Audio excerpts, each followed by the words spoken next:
Hello everyone, welcome to Black Mirror horror. कैसे हैं आप सब? आई होप आप सब ठीक होंगे। आज मैं आप सभी के लिए तंत्र मंत्र के रहस्यों से भरी एक खौफनाक कहानी लेकर आई हूँ और उम्मीद करती हूँ कि आपको ये कहानी पसंद आएगी। कहानी पसंद आए तो इस वीडियो को लाइक और चैनल को सब्सक्राइब ज़रूर कीजिएगा और साथ ही बेल आइकन को प्रेस करना ना भूले। इस कहानी के लेखक हैं राहुल हल्दर जी। मैं उनका शुक्रिया अदा करती हूँ जो उन्होंने इतनी सुंदर और डरावनी कहानी लिखी है। तो चलिए ज़्यादा देर ना करते हुए शुरू करते हैं हमारी आज की कहानी। डॉक्टर ने कहा है अगले दिन घर जाने की अनुमति मिलेगी। ये कुछ दिन मानो कई सालों के जैसे गुजरे। दिल्ली के एक प्रसिद्ध प्राइवेट हॉस्पिटल में बीते 96 घंटों से यमराज और मानव के बीच लड़ाई चल रही थी। पर इस समय विक्रांत की शारीरिक अवस्था ठीक है। घटना को फिर खुलकर ही बताती हूँ। 15 दिन के लिए हिमाचल प्रदेश के धर्मशाला में एक काम के लिए गए थे विक्रांत व उसके 6 साथी। विक्रांत मतलब विक्रांत सिंह या डॉक्टर विक्रांत सिंह। इनका काम बताऊँ तो एक रूरल हेल्थ केयर कैंप, पहाड़ी इलाकों के गांव में जहां हॉस्पिटल तो दूर साधारण स्वास्थ्य केंद्र भी नहीं है, ऐसे जगहों पर विक्रांत व उसके साथी मेडिकल पास करने के बाद ही हर साल बरसात के मौसम में जाकर इस कैंप का आयोजन करते हैं। बरसात के मौसम को चुनने का एक कारण है कि इसी समय ज़्यादातर रोग लोगों में फैलते हैं। इस साल भी वो सभी गए थे। कैंप का काम ठीक से होने पर भी लौटते समय हुआ एक हादसा। वो सभी हर बार ऐसे दिन रवाना होते जिस दिन बारिश थोड़ा कम होती, जिससे ठीक से पहाड़ी इलाके व दुर्गम खतरनाक रास्ते को आसानी से पार किया जा सके। लेकिन इस बार भाग्य ने साथ नहीं दिया। पहले बूंद बूंद टपकने पर कुछ दूर गाड़ी बढ़ने के बाद शुरू हुई मूसलाधार बारिश। ड्राइवर के सीट पर थे प्रीतम भैया। पूरे 20 साल का अनुभव था गाड़ी चलाने में, लेकिन फिर भी उस फिसलन वाले रास्ते में एक मोड़ पर जब जिप्सी गाड़ी का टायर स्किड हुआ तब वो भी नहीं संभाल पाए गाड़ी को खाई में गिरने से। गाड़ी जब नीचे गिर रही थी, पहाड़ के ढलान पर 2 बार धक्का लगा, जिससे विक्रांत को ब्लैकआउट हो गया था। होश आया बहुत सारे आदमी व महिला तथा बच्चों के रोने की आवाज़ सुनकर। आँख खुली तो देखा एक बड़ा सा हवन कुंड तथा उसके चारों ओर कुछ काले अर्धनग्न आदमी हाथ में डंडे के जैसा कुछ लेकर नाच रहे हैं, और उसी हवन कुंड के एक ओर एक साथ बंधे हुए हैं कुछ बच्चों के शरीर तथा दूर कहीं से सुनाई दे रहा है कुछ महिलाओं के रोने की आवाज़। तभी विक्रांत की नज़र गई पास ही एक तरफ। वहां देखा कई सारे बच्चों के देहहीन सिर। वो सभी एक एक कर चिल्ला रहे थे। फिर ब्लैकआउट। विक्रांत को फिर होश आया हॉस्पिटल के बेड पर। रुचिका मतलब अपने पत्नी से विक्रांत जाना कि इसी बीच बीत चुका है 7 दिन। वो प्रायः कोमा तक चला गया था। सौभाग्यवश ऐसा नहीं हुआ। उसके सभी साथी व प्रीतम भैया सभी हादसे में मारे गए। किसी एक अद्भुत शक्ति के कारण उसके प्राण बच गए। सभी मृत शरीर के साथ उसका शरीर भी मृत अनुमान किया था रेस्क्यू पार्टी ने। लेकिन बाद में पता चला उसकी हृदय गति अभी भी धड़क रही है। वहाँ से उसको दिल्ली लाया गया और इस प्राइवेट हॉस्पिटल में भर्ती किया गया। इसके बाद बीत गया और 1.5 महीना। अद्भुत है, इतने गहरे खाई में गिरकर गाड़ी के परखच्चे उड़ गए और उसके सभी साथी भी काल के गाल में समा गए। पर विक्रांत के शरीर में चोट का कोई चिन्ह भी नहीं, केवल स्पाइनल कॉर्ड में थोड़ा सा चोट लगा। डॉक्टरों ने अनुमान लगाया था उसे शायद होश नहीं आएगा, कोमा ही उसका भविष्य है। लेकिन फिर एक बार सबको आश्चर्य करते हुए वो होश में आ गया। शुरुआत में उसके दोनों पैर काम नहीं कर रहे थे, लेकिन डॉक्टर के देख रेख में क्रमागत फिजियोथेरेपी के कारण पैरों में जान आ गई। अब केवल एक पैर उसके बाद ही छुट्टी पाएगा। विक्रांत कितने दिन हुए घर की गार्डन को नहीं देखा, सुगंध नहीं लिया खुद के हाथों से लगाए गए गुलाब के फूलों की खुशबू। न जाने कितनी रात अपने बिस्तर पर रुचिका को बाहों में लेकर नहीं सोया वो। बस कुछ देर और। शाम को हॉस्पिटल से छुट्टी मिली विक्रांत को। इस समय रात के 11 बज रहे हैं। रुचिका गई थी उसे घर लाने के लिए। घर आकर और भी स्वस्थ महसूस कर रहा है वो। रुचिका उसके लिए उसका फेवरेट शाही पनीर और गरम रोटी बनाकर रखी थी। पास वाले घर के अंकल और आंटी उसे देखने आए थे। उनके साथ बात खत्म कर वही 10 बजे के आसपास वो और रुचिका ने रात का खाना खाया था। बिस्तर पर उसके पास ही लेटी हुई थी रुचिका। विक्रांत ने देखा बहुत ही गहरी नींद में सो रही है वो। विक्रांत को प्यास लगी थी। उसने सोचा एक बार रुचिका को बुलाए, पर इन कुछ दिनों में इस लड़की पर जो परेशानी बीती आज कई दिनों के बाद निश्चिंत होकर सो रही है, इसीलिए उसने नहीं जगाया। खुद ही उठकर किचन में गया। जैसे ही फ्रिज से पानी की बोतल को निकाला, उसी समय एकाएक पास के नाइट लैंप में विक्रांत ने देखा वही ब्लैकआउट के पहले वाली देहहीन बच्चों के कटे सिर। डाइनिंग टेबल के बीच में जो फलों की टोकरी रहती है, उसी के भीतर। अभी तो उसने सोने से पहले देखा था कि टोकरी में रुचिका ने सेबों को सजा कर रखा था। अब उसी जगह कटे हुए सिर कहाँ से आए? तभी उसके कान में सुनाई दिया वही अर्धनग्न पुरुषों की विभत्स आवाज़। बच्चों की आंखों को देखकर लगा मानो उससे कुछ कहना चाहते हैं। दृश्य इतना विभत्स है कि विक्रांत सह नहीं पाया। फिर से ब्लैकआउट। छोटा बच्चा बेहोश पड़ा हुआ है। व्योम ने धीरे से उसे गोद में उठा लिया। व्योम के मुंह से आ रही है शराब की गंध और पूरे शरीर से एक दुर्गंध। और कुछ देर बाद उसके बाद ही शुरू होगा वो पुराना खेल।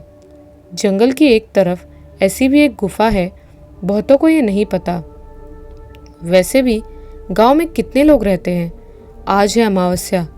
कुछ देर बाद ही बजेंगे रात के 3 और ठीक उसी समय शुरू होगा व्योम का खेल। गुफा में थोड़ी कठिनाई से अंदर जाने पर एक जगह दिखती है। उसके बीच ठीक में सफ़ेद और लाल रंग से वृत्त बनाए गए हैं। वृत्त के चारों तरफ और एक काल्पनिक वृत्त को बनाकर बैठे हुए हैं बहुत सारे अर्धनग्न आदमी, और उसी वृत्त के बाहर और एक वृत्त बनाकर बैठी हुई है पूरी तरह नग्न महिलाएं। बीच वाले वृत्त के ठीक बीच में एक हवन कुंड बनाया गया है, पर उसमें आग बहुत तेजी से नहीं जल रही।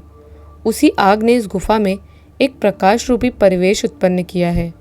उसी प्रकाश में दिख रहा है गुफा के अंदर एक तरफ कुछ लड़कियों के ड्रम को बंद करके रखा गया है और उसके अंदर से बहुत ज़्यादा दुर्गंध भी आ रही है। पर वृत्त को बनाकर बैठे हुए पुरुष और महिलाएं एवं हवन कुंड के सामने बैठा व्योम को इससे कोई मतलब नहीं है, क्योंकि शराब के नशे में और जिस भयानक खेल में वो शामिल हुए हैं उसमें तो दिन रात का ही ख्याल उनको नहीं है, तो दुर्गंध क्या। व्योम अपने में ही बड़बड़ाकर कुछ बोल रहा है। धीरे धीरे उसने बच्चे के कपड़े को खोला। कपड़ा खुलते ही समझ में आया ये बच्चा एक छोटी लड़की है। उम्र शायद 8 या 9 होगी। वृत्त में बैठे एक आदमी की नज़र व्योम पर गई। उसने देखा कि व्योम ने एक मुट्ठी सिंदूर को लेकर उस छोटी लड़की के पूरे शरीर पर लगा दिया एवं चिल्लाकर व्योम बोला कुछ मंत्र। उसके साथ वृत्त के दूसरे पुरुष व महिलाएं भी चिल्लाकर बोलने लगे। भयानक से दिखने वाले उस गुफा के अंदर सबके आवाज़ ने उसे और भी भयानक बना दिया। व्योम ने बाएं हाथ के अंगूठे से पीले रंग का एक चिपचिपा पदार्थ जैसा कुछ उठाया और अपने अंगूठे को उस छोटी लड़की के गले से ले जाकर उसके नाभि पर ले जाकर बोला। वृत्त में बैठे सभी पुरुष व महिलाओं के आंख बंद होने पर भी ऐसा लगा मानो डर से लाल हो गए हैं। उनके शरीर में दौड़ी भय की एक लहर। अब हाँ, अब वो समय आ गया है। व्योम ने हाथ में उठाया एक छुरी और घोंप दिया उस छोटी लड़की के कंधे के नीचे। उस छोटी लड़की का हाथ छटपटा उठा। व्योम ने हवन कुंड में कुछ फूल डालकर चिल्लाकर बोला स्वाहा। अब पुरुष वाले वृत्त से एक आदमी निकला। व्योम को प्रणाम करके हाथ में पकड़ा दिया एक धारदार चॉपर। व्योम ने चॉपर को दाहिने हाथ में लेकर कुछ देर और मंत्रपाठ किया। फिर बाएं हाथ से उस छोटी लड़की के बालों को पकड़ उसे हवा में उठा लिया और गर्दन पर चॉपर से वार किया। एक ही क्षण में सिर धड़ से अलग। चारों तरफ फुआरों की तरह उड़ा लाल तरल ताज़ा खून। वृत्त से आए उस आदमी ने एक नर मुंड में वो खून लेकर पहले व्योम को और फिर बाकियों में वितरण किया। सुबह जल्दी ही होने वाली है, इसीलिए जो करना है उसको जल्दी से करना होगा, मन में सोचा व्योम ने। ब्लैकआउट के बाद विक्रांत जब बेहोश होकर गिर रहा था तब उसके हाथ से पानी की बोतल के गिरने की आवाज़ को सुनकर रुचिका की नींद खुल गई। उस रात किसी तरह संभाल कर अगले दिन डॉक्टर के पास वो सब गए। सभी बातों को डॉक्टर के सामने खुलकर बताने पर डॉक्टर ने विक्रांत को परामर्श दिया कि किसी बढ़िया साइकेट्रिस्ट के पास बात करे। इसीलिए आज वो सभी आए हैं प्रसिद्ध साइकेट्रिस्ट व विक्रांत के सहकर्मी डॉक्टर श्वेतांग बंसल के पास। डॉक्टर श्वेतांग ने उस दिन के अपने पेशेंट को देखने के बाद विक्रांत और रुचिका को बुलाया अपने कैबिन में। सभी बातों को ठीक से सुनने के बाद वो बोले, बात बहुत ज़्यादा गंभीर नहीं है, ये केवल एक पोस्ट ट्रॉमेटिक स्ट्रेस डिसऑर्डर है। मुझे लगता है मन में कई तरह के अद्भुत बातों की उत्पत्ति हुई है और इसी कारण वो कुछ अद्भुत व भयानक दृश्यों की कल्पना कर रहा है। डॉक्टर श्वेतांग ने कुछ स्ट्रेस रिलीवर दवाइयों को लिख कर दिया और रुचिका से बोले, मैडम उसे अभी पूरी तरह बेड रेस्ट की ज़रूरत है क्योंकि फिर से ब्लैकआउट होने पर गिरने की वजह से सर पर चोट लग सकती है और अगर एक ही घटना बार बार होती रहे तो मुझे तुरंत कॉल करके बताइएगा, फिर कुछ सोच समझकर व्यवस्था किया जाएगा। रुचिका के पास ही बैठा विक्रांत मन ही मन सोच रहा था कि ये केवल पोस्ट ट्रॉमेटिक स्ट्रेस डिसऑर्डर नहीं है, ये कुछ और ही है क्योंकि वो खुद भी एक डॉक्टर है एवं इतना ज्ञान तो उसे भी है। इस रविवार विक्रांत के एक दोस्त ने अपने घर पर होम कमिंग पार्टी रखी थी विक्रांत के लिए। विक्रांत इतने बड़े दुर्घटना से स्वस्थ हुआ और घर लौटा है, इसी कारण सीनियर जूनियर व दिल्ली के कुछ जाने माने फिजिशियन भी उपस्थित थे उस पार्टी में। सभी से बात करके अभी खाने की टेबल की तरफ बढ़े ही थे विक्रांत और रुचिका, तभी विक्रांत ने देखा खाने की टेबल पर सजाया हुआ है कई तरह के बच्चों के कटे हुए सिर। पूरे टेबल पर दिख रहा है गाढ़ा लाल खून। तभी एक सिर ने उसकी तरफ देखा, बहुत ही निर्मम था उसका दृश्य। फिर से ब्लैकआउट। अगले दिन सुबह नींद से जागने पर उसने देखा वो लेटा हुआ है खुद के बिस्तर पर। रुचिका एक कप कॉफ़ी लेकर आई उसके लिए। रुचिका से ही उसने जाना कल ब्लैकआउट होने के बाद उसके ही एक सीनियर ने चेकअप किया और एक सेडेटिव देकर रुचिका से कहा कि उसे घर ले जाए। विक्रांत ने सोचा बहुत देर हो जाए, इससे पहले अपने सभी ईगो को साइड में रख जल्दी ही उसे मिलना होगा निखिल से। निखिल विक्रम के बचपन का दोस्त है। बाद में किसी विशेष कारण से दोनों के बीच मिलना जुलना बंद हो गया। निखिल आज एक प्रसिद्ध पैरासाइकोलॉजिस्ट है और यही पैरासाइकोलॉजी ही था दोनों दोस्तों के बीच विवाद का मूल कारण। करियर के शुरू में विक्रांत इस विषय को बहुत ही बेकार मानता था। उसका कहना था पैरासाइकोलॉजी के कुछ भाग को छोड़कर बाकी सब फेक हैं। बात बात में एक दिन विवाद इतना बढ़ गया कि निखिल ने बोला, एक दिन तुम मेरे पास आओगे, इस पैरासाइकोलॉजी के लिए ही आओगे, तब तक गुड बाय। बाद में हालांकि विक्रम ने इस विषय के बारे में पढ़कर एवं लोगों से चर्चा करके जाना और समझा कि ये विषय फेक नहीं है। निखिल के साथ दूरी का कारण उसका ही ईगो है, इसीलिए कभी फ़ोन करके भी नहीं जाना कि वो कैसा है और क्या कर रहा है। पेपर में भी निखिल के बारे में पढ़ा है, लेकिन आज कोई भी उपाय न होने के कारण विक्रांत निखिल के पास चला गया। निखिल विक्रांत की बात को गंभीरता से लेते हुए चुपचाप सुन रहा है। पिछले आधे घंटे से विक्रांत और रुचिका इस समय बैठे हुए हैं निखिल के आनंद विहार वाले घर पर। सब कुछ सुनकर निखिल बोला, देखो विक्रांत, समझ रहा हूँ विजुअल कितनी भयानक है, पर किसी तरह साहस करके इसे पूरा देखने की कोशिश करो, क्योंकि कभी कभी स्ट्रेस और ट्रॉमेटिक कारणों से बहुत सारी अद्भुत कल्पनाएं होती हैं जिसका कोई कारण नहीं होता। लेकिन अगर विजुअल का कोई मतलब होगा वो तभी समझ में आएगा जब पूरे विजुअल वीडियो को तुम किसी तरह साहस करके शुरू से अंत तक देखोगे।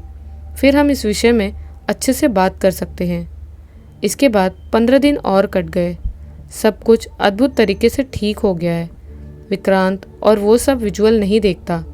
रुचिका भी काम फिर से ज्वाइन करेगी यही सोचा है, पर वो अभी विक्रांत को काम शुरू करने नहीं देगी। आज वो दोनों एक साथ सुपरमार्केट आए हैं। खरीदारी होने के बाद रुचिका बिल पेमेंट कर रही थी। उसी समय ध्यान से देखा कि विक्रांत एक बिस्किट के स्टॉल के सामने अद्भुत तरीके से खड़े होकर पास ही रखे ड्रमों को एकटक देख रहा है। विक्रांत देख रहा था ड्रम के अंदर काले रंग के खून, उसी में रखे हुए हैं बहुत सारे बच्चों के सिर। वो लड़के हैं या लड़कियां ये समझ में नहीं आ रहा, क्योंकि सभी के बाल बहुत छोटे छोटे हैं। गले के पास विकृत तरीके से काटा गया है।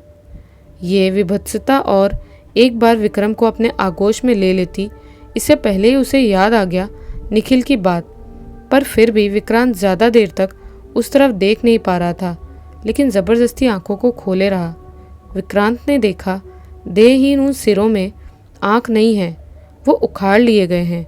सभी सिरों के बाएं कानों को मानो किसी जानवर ने चबाए हों।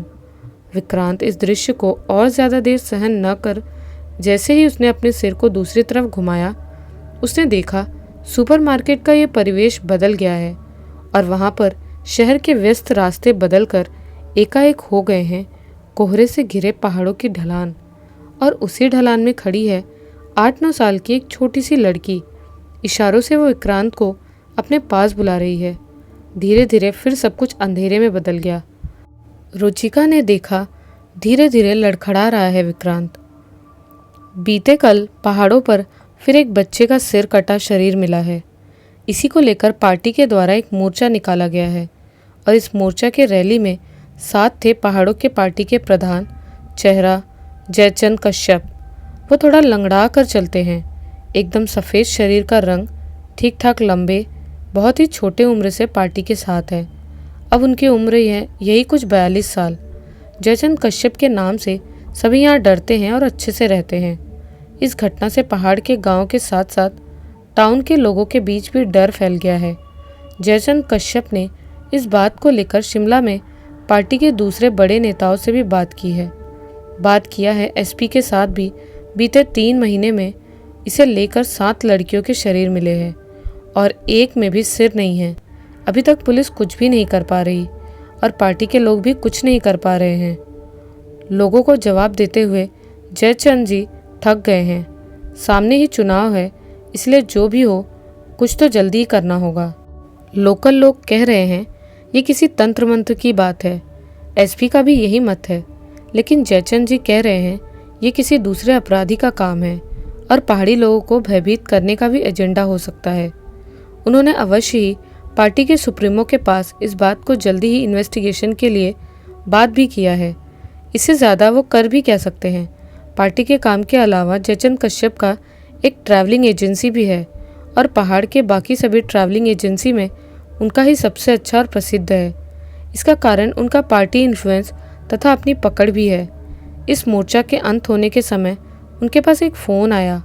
फ़ोन उठाकर बोले, कितनी बार कहा कि मुझे फालतू में फ़ोन मत करना। ठीक है, मैं कर लूँगा।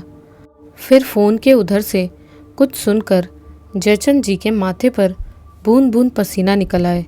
फ़ोन रखने के बाद पार्टी के लोगों को अपने काम को करते रहने के बारे में बोलकर जल्दी से गाड़ी लेकर निकल गए। निकलने से पहले कुछ लोगों से बोले, एक समस्या आ गई है, इसलिए जल्दी जाना पड़ रहा है। तुम सभी अपना काम करते रहो। निखिल के घर। पैरासाइकोलॉजी के भाषा में इस बात को कहते हैं क्लेयरवोयंस। पैरासाइकोलॉजी में मनुष्य के कुछ ऐसे बात को लेकर आलोचना है जिसे साइकोलॉजी या साइकाट्रिक भी नहीं समझ पाते। पैरासाइकोलॉजी की भाषा में 3 बहुत ही महत्वपूर्ण चीज़ें हैं। टेलीपैथी मतलब कोई दूसरा कुछ सोच रहा है और तुम भी एक ही साथ एक ही बारे में सोच रहे हो एक ही समय। स्थान एक हो सकता है एवं पृथ्वी के किसी भी 2 जगह पर भी हो सकता है। दूसरा है प्रिकॉग्निशन, मतलब कोई एक घटना जो भविष्य में होने वाला है या होगा, लेकिन तुम उसे पहले से ही अनुभव कर लो। और तीसरा क्लेयरवॉयंस, जो दोनों के बीच में, मतलब ये कोई घटना या भावना नहीं है, लेकिन दूर किसी दूसरे के मन की बात तुमने जान लिया या देख लिया। ये जागते हुए या सपने में भी हो सकता है। विक्रम हंसते हंसते निखिल से पूछा, मतलब क्या बोलना चाहते हो? मैंने दिव्य दृष्टि पाई है? निखिल बोला, हाँ कुछ वैसा ही। पहले के ऋषि मुनियों में जो दिव्य दृष्टि थी उसे पैरासाइकोलॉजी की भाषा में प्रिकॉग्निशन या क्लेयरवॉयंस कहते हैं। लेकिन मेरे साथ ही एकाएक ऐसा क्यों हुआ इसका कोई उत्तर नहीं होता। कभी कभी स्ट्रेस व ट्रॉमा से व मेडिटेशन से तथा किसी कारण से मन का एक ऐसा भाग खुल गया जो बहुत दिन से बंद था और वहीं से तुमने कुछ ऐसा विजुअल पाया है जो साधारण कोई देख नहीं पाता। तुम इसी बात पर क्यों जोर दे रहे हो कि ये विषय क्लेयरवॉयंस ही है? मेरे बात का मतलब है, वो छोटी लड़की तुम्हें कुछ कहना चाहती है, वो कहीं जाने के बारे में निर्देश दे रही है। तो तुम्हारे हिसाब से मुझे इस समय क्या करना चाहिए? तुम विजुअल को फॉलो करो और जानो कि वो तुम्हें कहाँ जाने का निर्देश दे रही है। आज निखिल के घर पर विक्रांत अकेले ही गया था क्योंकि रुचिका ने काम को फिर से ज्वाइन किया है। रुचिका दिल्ली के एक प्राइवेट कॉलेज में गेस्ट लेक्चरर है। बहुत दिन एब्सेंट हो रहा है, इसीलिए कॉलेज से फ़ोन आया था, इसीलिए उसे काम पर जाना पड़ा। लौटते वक्त और एक घटना हुआ विक्रांत के साथ। कैब टैक्सी एक मोड़ पर खड़ा था। उसी समय विक्रांत की नज़र पड़ी सड़क के दूसरी तरफ खड़ी एक छोटी सी लड़की के ऊपर। उस लड़की ने स्कूल ड्रेस पहना था और एक बूढ़े के हाथ को पकड़कर आ रही थी, शायद स्कूल से लौट रही थी। विक्रांत उस छोटी सी लड़की को देख रहा था। ठीक उसी समय देखा उस लड़की का चेहरा पूरी तरह बदल रहा है और बदलकर उस दिन दिखी उसी लड़की के चेहरे की तरह हो गई। वो लड़की इशारों में पास ही समाचार पेपर के स्टॉल की तरफ दिखा रही है।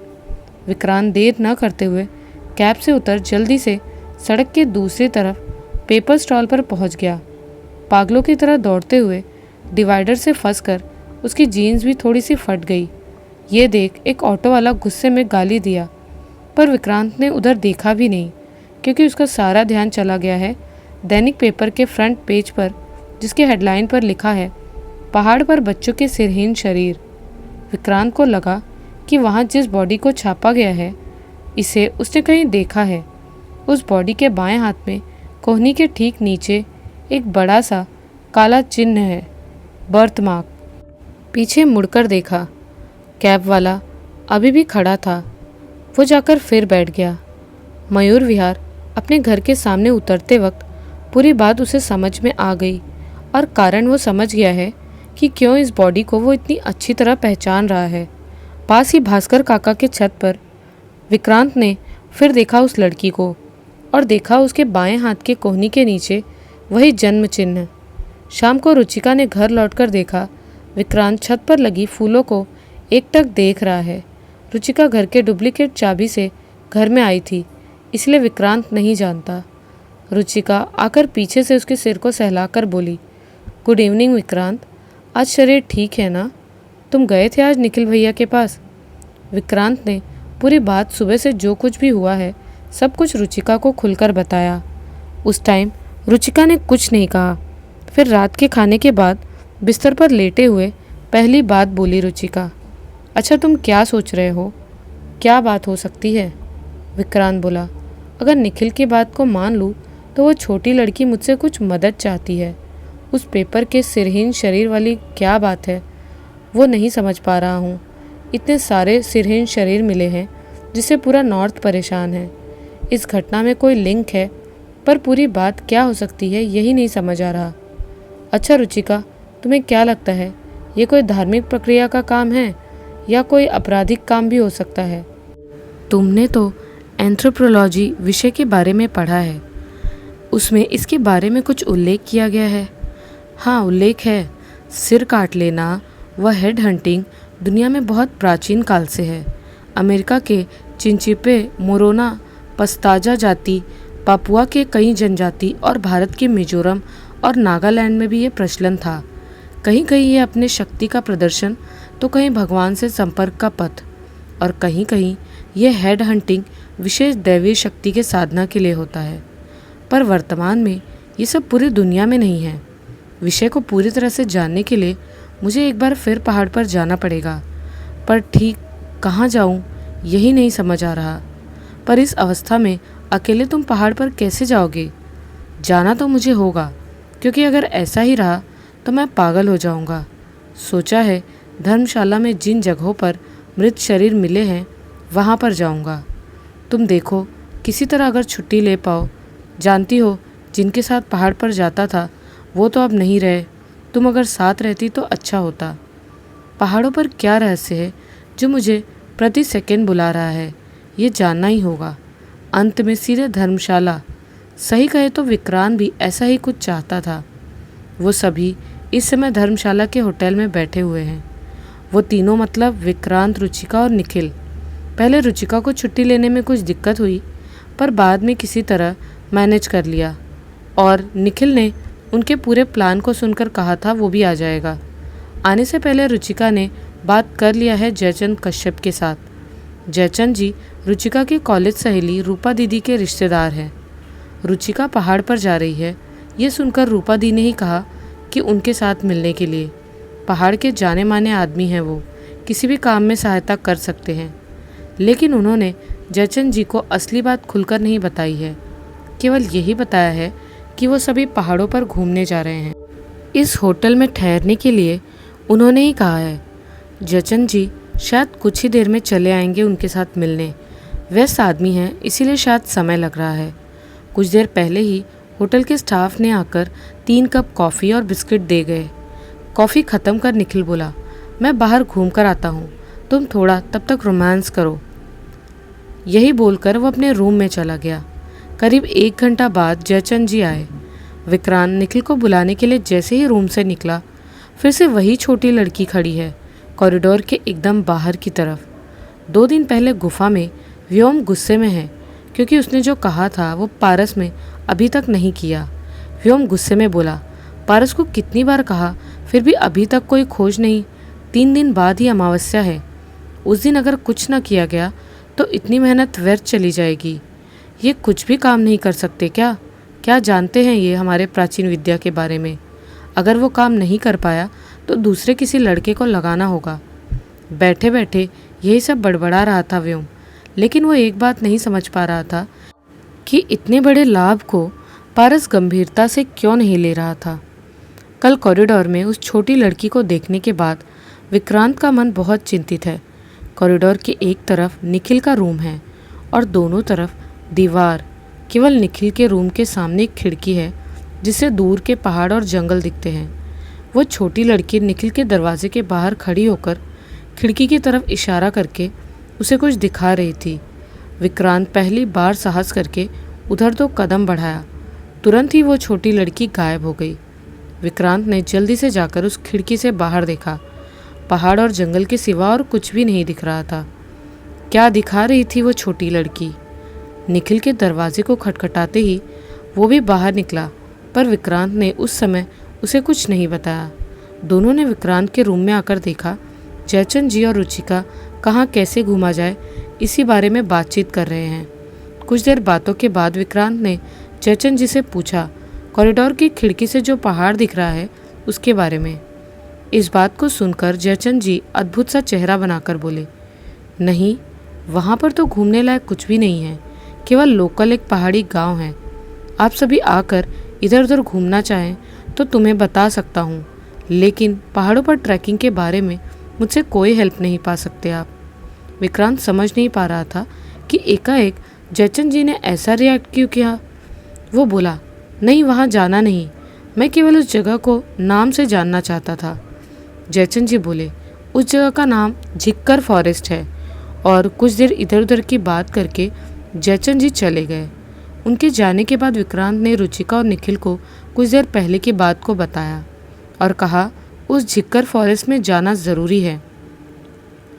इस समय दोपहर के 12 बज रहे हैं। उन्होंने तय किया कि लंच को ख़त्म कर करीब 1 बजे के बाद वो तीनों निकलेंगे। जैसा सोचा था उसी टाइम पर निकले और आज मौसम भी अच्छा है। इस समय बादल छटकर अच्छी धूप निकली है पहाड़ों पर। वो तीनों बात करते करते गाड़ी स्टैंड की तरफ जा रहे थे। ठीक उसी समय एक पहाड़ी लड़के ने रुचिका के हैंडबैग को लेकर दूर भागा। विक्रांत और निखिल कुछ समझ पाते उससे पहले ही वो वहाँ से गायब। उनकी बातों को सुनकर कुछ ही देर में आसपास के लोग इकट्ठा हो गए तथा उन्होंने निश्चय किया कि लोकल थाने में रिपोर्ट लिखकर रखेंगे, क्योंकि उसमें ज़्यादा पैसा न रहने पर भी रुचिका के कुछ डॉक्यूमेंट्स हैं, जैसे आधार कार्ड, वोटर आईडी इत्यादि। थाने में जाकर पता चला ऑफिसर इंचार्ज नहीं है, वो शायद राउंड पर गए हुए थे। वो सभी कांस्टेबल के पास रिपोर्ट को लिखवा कर बाहर आ रहे थे, तभी देखा ऑफिसर की गाड़ी आकर रुकी। उस गाड़ी से जो आदमी नीचे उतरा उसे देखकर निखिल और विक्रांत आश्चर्य हो गए। अरे, ये तो आकाश यादव है, इन दोनों के कॉमन फ्रेंड। एक साथ स्कूल में पढ़े हैं वो सभी।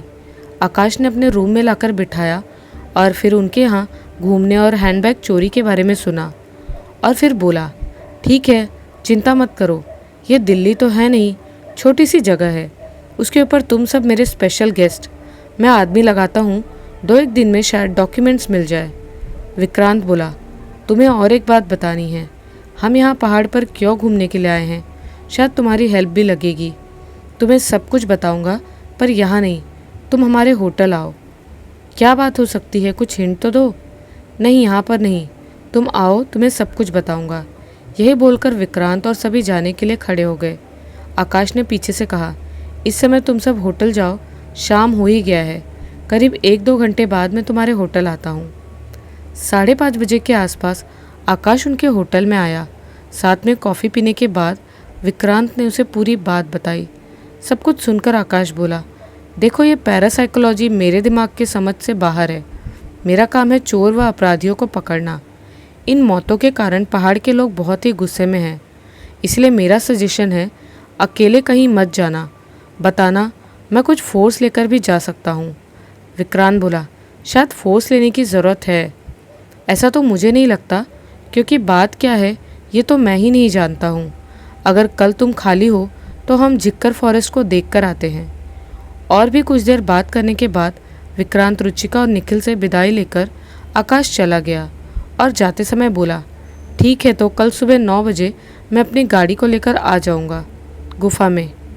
पारस ने आकर 2 सूचना दिया व्योम को, एक अच्छी खबर और दूसरी बहुत बुरी, ना होने पर भी चिंताजनक।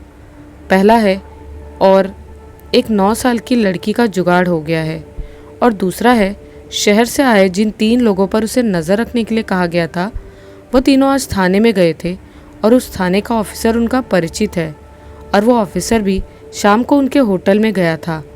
ये सब सुनकर व्योम बड़बड़ा कर बोला, ये तो भारी समस्या है, कहाँ से ये चले आए? जो भी हो, अब तो केवल 1 दिन बचा है, उसके बाद ही तो मेरी सिद्धि। उसके बाद मुझे कोई छुए, किसी में इतना दम नहीं, इसीलिए ये 1 दिन ठीक से कट जाए बस। पारस, सभी को होशियार रहने के लिए कहो। अगर कोई आपत्तिजनक बात हुई तो मुझे सूचना देना, और वो तीनों अगर इस गुफा के आसपास दिखे तो क्या करना है ये तो मैंने पहले ही बताया है। इन सभी बातों को बोलकर व्योम के मुख से एक क्रूर हंसी खेल गई। इस समय कितना बज रहा है समझ नहीं आ रहा। विक्रांत ने अंदाज़ा लगाया। बीते 10-12 घंटे से इसी तरह हाथ पैर बंधे हुए अवस्था में वो तीनों पड़े हुए हैं इस अंधेरी गुफा में। दोनों हाथों को इतना कसकर बांधा गया है, पीछे की तरफ दर्द से कांप रहे हैं। विक्रांत ने पास ही देखा, रुचिका और निखिल अभी तक बेहोश हैं। उसके कंधे में दर्द होने के बावजूद उसे चिंता थी कि रुचिका और निखिल पर जो आघात हुआ वो कहीं तेज तो नहीं। सुबह के निर्धारित समय पर आकाश नहीं आ पाया तथा एक गाड़ी भेजा था और ड्राइवर के हाथों एक सूचना दिया जिसमें लिखा हुआ था, ज़रूरी काम में फंस गया हूँ, तुम सभी आगे बढ़ो, तुम्हें पहुँचाकर गाड़ी वापस लौटाएगी। मैं फोर्स लेकर पहुँच जाऊँगा, लेकिन याद रखना थोड़ा सावधानी बरतना। गाड़ी से लगभग 1.5 घंटे बाद वो सभी पहुँच गए अपने गंतव्य स्थान पर। सुबह से टिप टिप कर बारिश हो रही थी। उनको गंतव्य स्थान पर पहुंचाकर गाड़ी जाने के बाद ही शुरू हुई मूसलाधार बारिश। इधर उधर नज़र दौड़ाते वक्त रुचिका ने देखा एक गुफा जैसी जगह। वहां पहुंचते ही बारिश इतनी तेज़ हो गई कि वो गुफा में काफ़ी अंदर तक चले गए। कुछ अंदर जाते ही विक्रांत ने देखा था गुफा के अंदर चारों तरफ फैलाया हुआ फूल, सिंदूर इत्यादि। विक्रांत ने जल्दी से ये सब रुचिका और निखिल को दिखाया। वो तीनों इस कारण को और डिटेल में देखने के लिए झुककर इधर उधर खोज रहे थे कि कुछ और मिलता है या नहीं। एकाएक किसी के पीछे गिरने की आवाज़ सुन पीछे घूमकर विक्रांत ने देखा निखिल और रुचिका नीचे गिरे हुए हैं और उनके पीछे खड़ा है एक 28 से 29 साल का नेपाली लड़का। विक्रांत कुछ बोलता उससे पहले ही उस लड़के ने एक रॉड से मारा विक्रांत के बाएं कंधे पर। उसके बाद से इतनी देर वो तीनों इसी तरह बेहोश थे। शायद उसी लड़के ने उनके हाथ पैरों को बांधा है। ठीक उसी समय विक्रांत ने देखा रुचिका और निखिल होश में आ रहे हैं, लेकिन तीनों के मुंह बंधे होने के कारण कोई भी कुछ बोल नहीं पा रहा था। विक्रांत मन ही मन सोच रहा है इस परिस्थिति से किस प्रकार छुटकारा मिले। तभी कुछ लोग चेहरे पर बैग के जैसा एक कपड़ा डालकर उनके सामने आकर खड़े हुए। कपड़े से ढके होने के कारण उनके चेहरे नहीं दिखाई दे रहे। उन लोगों ने एक एक कर विक्रांत, रुचिका और निखिल के चेहरे पर एक छोटे बैग से ढक दिए। उसके बाद पकड़कर उनको खड़ा किया और पीछे से धक्का देते हुए किसी दूसरी जगह पर ले जाने लगे। चलते हुए विक्रांत को समझ में आ रहा है ये रास्ता गुफा के अंदर का ही कोई सुरंग रास्ता है, क्योंकि ये जगह बहुत ही ठंडी है। एक बूंद हवा भी उनके शरीर पर नहीं लग रहा। उन लोगों ने धक्का देते हुए एक जगह पर लाकर बिठा दिया। फिर उनके चेहरे को खोल दिया गया। सामने के दृश्य को देखकर विक्रांत, रुचिका और निखिल एक साथ अद्भुत तरीके से कांप उठे। वो तीनों बैठे हुए हैं और दूसरे गुफा के अंदर वहाँ पर रोशनी है और रोशनी आ रही है सामने के एक बड़े हवन कुंड से। हवन कुंड के चारों तरफ बहुत सारे नरमुंड और उन पर लाल सिंदूर लगा हुआ है। चारों तरफ के दृश्यों को देखकर रुचिका कांप उठी थी। कुछ पूरी तरह नग्न पुरुष सामने बैठे हैं और उनके पास ही बैठी हैं कुछ महिलाएं। हवन कुंड के ठीक सामने लाल कपड़ा पहना हुआ एक आदमी बैठा हुआ है, जिसके पूरे चेहरे पर लाल रंग से विचित्र तरह के चिन्ह बने हुए हैं। उसके बाएं हाथ में उसने नरमुंड और दाएं हाथ में कुछ पीले रंग के फूलों को डाल रहा है हवन कुंड में, और साथ में मंत्र पाठ भी कर रहा है। कुछ देर बाद उस आदमी ने अपने दाहिने तरफ बैठे आदमी से कुछ कहा। वो आदमी उठकर गुफा से बाहर चला गया और लौटा 8-9 साल की छोटी लड़की को साथ में लेकर। उस छोटी लड़की के गले में एक फूलों की माला है। ये सब देखकर रुचिका चिल्ला उठी, लेकिन वो भूल गई थी कि उसका मुंह कपड़े से बंधा हुआ है। उसके छटपटाहट को सुन हवन कुंड के पास ही बैठे एक आदमी ने बहुत ही क्रूर नज़र से देखा उसकी तरफ। उसके इसी तरह घूरने को देखकर तीनों के मन में और ज़्यादा डर बढ़ गया। मंत्र पाठ आरंभ हुआ। हवन कुंड के सामने बैठा हुआ आदमी फूलों को हवन कुंड में डाल रहा है और कई रंगों के सिंदूर लगा रहा है उस छोटी लड़की के माथे पर। निखिल जान गया कि ये छोटी लड़की होश में नहीं है। शायद नशे के लिए उसे कुछ खिलाया गया है। एकाएक सभी पुरुष व महिलाएं चिल्ला पड़े, व्योम। व्योम मतलब उस हवन कुंड के सामने बैठा आदमी। उसने छोटी लड़की को आदेश दिया उसके गोद में लेटने के लिए। वो लड़की मानो किसी हिप्नोटाइज शक्ति के कारण उस आदमी के कहे अनुसार उसके गोद में लेट गई। उस आदमी ने अब अपने दाहिने हाथ से फूल डालना बंद कर उठा लिया एक खड़ग। फिर बाएं हाथ के नरमुंड से कुछ शराब जैसा पीकर फिर उसे नरमुंड के तरल को डाल दिया छोटी लड़की के मुंह में। ये सब कुछ आंखों के सामने ही हो रहा था, पर विक्रांत, रुचिका और निखिल कुछ भी नहीं कर पा रहे थे। विक्रांत के मन में चल रहा था कि अब आगे क्या होने वाला है, पर तभी एकाएक बाएं तरफ के दरवाजे से वही नेपाली लड़का दौड़कर आया और व्योम के गर्दन को जोर से पकड़ लिया। लेकिन व्योम की शक्ति के आगे तुरंत ही ढेर हो गया। उस लड़के को नीचे गिराकर व्योम गुस्से में बोला, तू मूर्ख है। मेरे काम में बाधा देने की क्षमता तुझ में नहीं है, पर तूने ऐसा किया ही है तो अब इसकी सज़ा तुम्हें भुगतनी होगी। इनके साथ आज तू भी मरेगा। विक्रांत ने देखा रुचिका बेहोश हो गई है। समझ गया कि रुचिका इन सब दृश्यों को सहन नहीं कर पाई। व्योम ने मंत्र को पढ़ते हुए खड़ग को उठा लिया। वो छोटी लड़की के गले को खड़ग से छिन्न भिन्न करने ही वाला था। ठीक उसी समय उस गुफा में उपस्थित सभी ने देखा गुफा के दाएं तरफ रखे कई सारे ड्रम हिल रहे हैं। पहले धीमे धीमे, फिर एकाएक तेजी से हिलना शुरू किया सभी ड्रम ने। व्योम उसी तरफ आश्चर्य होकर देख रहा है। उसके चेहरे को देखकर समझा जा सकता है कि वो डर गया है। धीरे धीरे ड्रम के ढक्कन खुल गए और वहाँ से निकले 7-8 छोटी लड़की के कटे हुए सिर। उनके चेहरे का चमड़ा सड़ा हुआ है, जिससे पता चलता है ये सिर बहुत दिन पहले के हैं। और आश्चर्य की बात है, उनकी आंख जीवित है, पूरी तरह जीवित। वो सभी गुस्से की नज़र से देख रहे हैं व्योम की तरफ। व्योम डर से काँप उठा। खड़ग नीचे गिर गया। ये सब देख गुफा में उपस्थित सभी पुरुष और महिलाएं डर से इधर उधर भागने लगे। गुफा में इस समय उपस्थित है व्योम, विक्रांत, रुचिका, निखिल और वही नेपाली लड़का, बेहोश लड़की और वही 7-8 कटे हुए सिर, जिनके गले से एक बूंद खून निकलने पर भी वो खा जाना चाहते हैं व्योम को। एकाएक सभी सिर उड़ते हुए आए और काट लिया व्योम के पूरे शरीर पर। दांतों से काटने के कारण उनके पूरे शरीर से खून की धारा बहने लगी। ये एक बहुत ही भयानक विकृत दृश्य था। पसीने से धुल गए व्योम के चेहरे पर लगे सभी रंग। वाह, वो ज़ोर ज़ोर से चिल्ला रहा है। चेहरे के रंग हटने के बाद विक्रांत, निखिल और रुचिका ने आश्चर्य होकर देखा कि व्योम कोई और नहीं, जयचंद कश्यप था। इसी बीच नेपाली लड़के ने उठकर जल्दी से खोल दिया तीनों के बंधे हुए रस्सी को। जयचंद चिल्ला रहा है, पारस मुझे बचा। लेकिन कुछ भी न बोलकर पारस मतलब उस नेपाली लड़के ने दौड़कर उठा लाया उस छोटी लड़की को। बाहर सुनाई दे रही है पुलिस की आवाज़ और हलचल। विक्रांत ने धीरे से बोला, तुम सब उसे छोड़ दो, इसे तो कानून सज़ा देगा। मंत्र की तरह काम किया उसकी इस बात ने। धीरे धीरे नीचे गिर गए वो सभी कटे हुए सिर।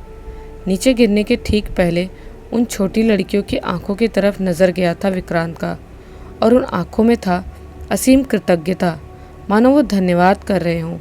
दौड़ते हुए आया आकाश और बोला, एवरीथिंग इज़ ऑल राइट, तुम सभी ठीक हो विक्रांत? विक्रांत ने सिर हिलाकर उसे आश्वासन दिया, हाँ सब कुछ ठीक है। जयचंद कश्यप को हॉस्पिटल में भर्ती करना पड़ा। थाने में पारस से पूछने पर उसने सब कुछ खुलकर बताया। जयचंद जी लंगड़े होने के कारण बहुत सारे लड़कियों से अपमानित हुए थे पूरे जीवन, इसीलिए एक तरह के पागलपन के कारण ही शुरू किया था ये सब। खुद को परिपूर्ण कर रहे थे महाशक्ति के आधार के लिए। वो विश्वास करते थे किसी एक प्राचीन तंत्र शक्ति से लगातार 7 तारीखों पर मतलब पूर्णिमा, एकादशी और अमावस्या को 7 कुंवारी लड़कियों को मारने पर खुश होंगे मृत्यु देवता और हो जाएंगे बहुत असीम शक्तिशाली।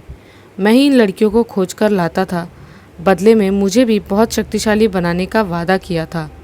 सभी चुपचाप सुन रहे थे उसकी बातों को। पारस से आकाश ने पूछा, लेकिन तुम अंतिम समय में क्यों इसके खिलाफ हो गए? पारस बोला, जयचंद जी ने मुझे कुछ भी न बताकर मेरी बहन को ही उठा ले गए थे। अंधकार वाली रात कटकर अब सुबह हो रही है। आकाश में सूरज की रोशनी से खिलखिला उठा है। दूर धर्मशाला के ऊंचे पहाड़।